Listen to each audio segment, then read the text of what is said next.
What's going on, guys? Welcome to another video. So as you can see, what we have behind me is a Surron indeed, and a lot of people are asking me what happened to my old Surron. Did I rip off the kid? What happened? So I'm gonna explain. Yo, where's this dude Julian, bro? Yo, welcome to new Surron, to the new family right here today, friends. We got ourselves a 2024 Light Bee X with some bombers, with some things, and that's pretty much it, boys. So, here we go. Don't play with me, play with your bitch. So this obviously is not the same Surron. This is my homie's Surron Light Bee that he just traded for his built-out Razor. Obviously, this is a lot more upgraded than my old Surron that I had, but I figured I would use it as an example for this video. So, a lot of people on my video where I basically sold my old Surron to a kid think that I ripped him off because somebody commented that I ripped him off, that the bike didn't work, and that I sold him a dud bike. But I am here to clarify finally that I did not rip off the kid. I didn't rip him off. I wouldn't do that. This is really what happened. He pulled up, we agreed on a price. He even offered me less, and I was nice enough to bring down the price for him. I think it was like $100 less because he said he didn't have the money and he was a kid. So I was like, all right, whatever. Like, you know, I have a whole bunch of extra parts too. That was another thing. I gave him like an extra sprocket, a new front brake, literally the whole thing, a new front sprocket for the brake, literally so many things extra that I gave to him because obviously I knew that the bike had no problems when I sold it to him. The point that I'm trying to make is that I gave him a better deal than what we had already agreed on, which I think was pretty good, and I still gave him more parts, which doesn't make sense at all. But he rode off happy. He even test rode it. He got there with his friend. Him and his friend test rode it. Logan, if you're watching this, you're the homie that I'm talking about. You know that the bike had no problems when I sold it. But like I said, you know that, so there's no problem here. And yeah, he rode it home. The kid rode it home. The mom followed him, no problems. And then here comes that night. He basically texts me saying that it doesn't work and that whatever, the motor or the controller has a problem. So I'm like, dude, no. I'm like, there's no way that the motor has a problem. You rode it up and down the street for like 30 minutes before riding it home. There's just no way that the motor has a problem, you know? Like there has to be something up. So I have his mom texting me and this and that I ripped off a little kid and that I ruined his night and that, you know, karma is a bait and this and that. And I'm like, dude, I didn't rip you off. Like, it was working when you bought it and it was working when you rode off with it. It just stopped working. So a couple days go by. I tell him that I would pay for a mechanic, my friend, to come look at the bike.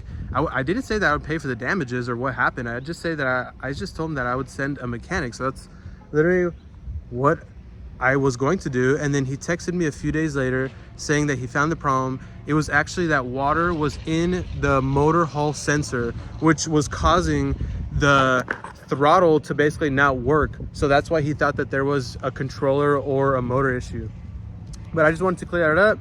Now that we have all of that cleared up, we're gonna take a look at my homie's new Surron. It only has 800 miles and it has a whole bunch of upgrades. So let's check this thing out.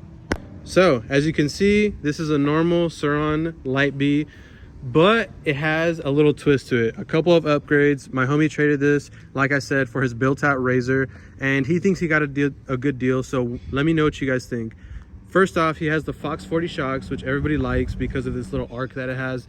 It has really good suspension, but arguably one of the most arguable parts that you can put on a Surron, because people say this is only meant for mountain biking, and so if you're just doing wheelies, it makes no sense to do the upgrade. But in this case, he got the bike like this, so whatever. It looks nice. I think they're cool forks. I think they have good rebound on them, and overall they make the bike look good. We got to get rid of this drift 8 plates only. We got to get that off. Oh, let me just put that back right there.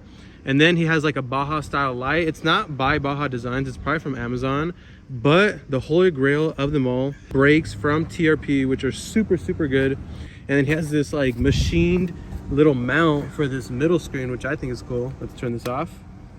But moving to the rest of the bike, it has a whole bunch of real carbon fiber, which is what I like. And that's what I like about these Surrons, is you can really like mod them, because this was like the first of its kind. So there's a whole bunch of mods in comparison to like the E-Red Pro.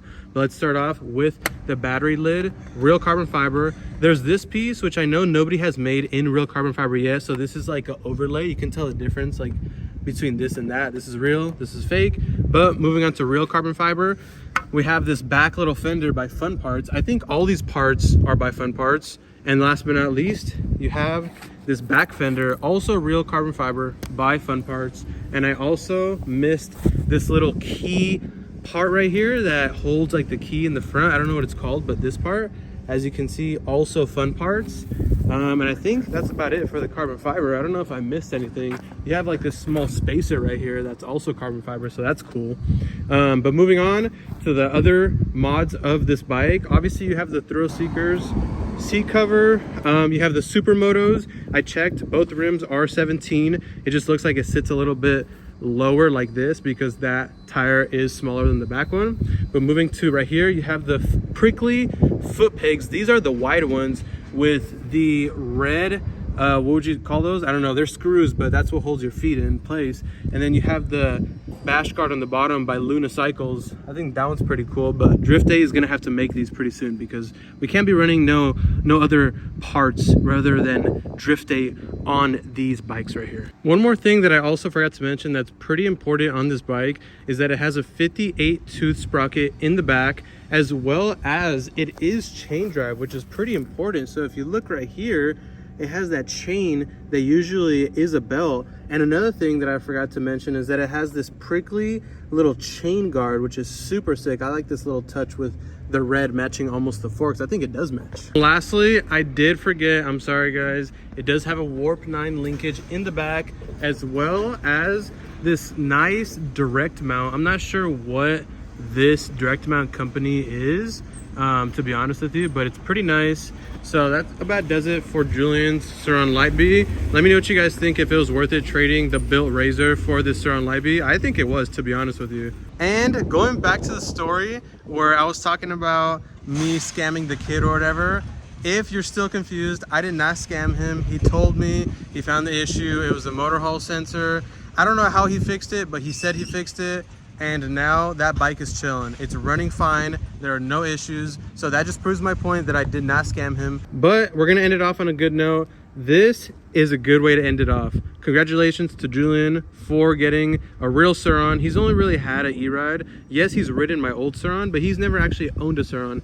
And I feel like this bike right here is gonna get completely changed because of how easy it is to mod. And I just know how Julian is, and I know that he's gonna mod this thing to the full extent. So let me know what you guys think Julian should do to this bike next. Let me know what upgrades you think he should do, if he should powder coat it by Sir Momster, if he should change different things. We're for sure gonna be changing this plate to a Drift Day plate, but other than that, I'm not too sure what else he'll change. I think he's gonna keep it like this for a while. But let me know down in the comments what you guys think he should do, and we'll see you guys next time.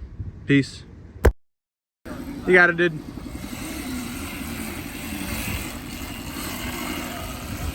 Oh, that was good. Yeah.